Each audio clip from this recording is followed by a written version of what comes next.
Get your idea out in 90 seconds or less. Make it simple to understand. That's crucial. Explain your business model and exactly how you make money. This includes addressing pricing, costs, and margins. Stand out.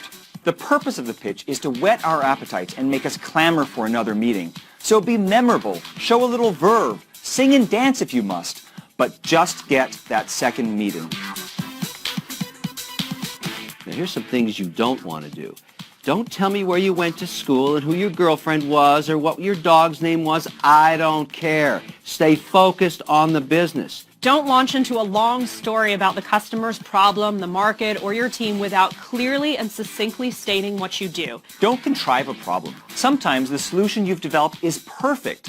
Do the hard work of changing your solution to fit an actual problem. And lastly, and get this one, this is the most important, know your numbers. You've got to explain how the business works. Margin, profitability, break-even analysis, all of that. You've got to know it. If you don't know your numbers, I will personally eviscerate you.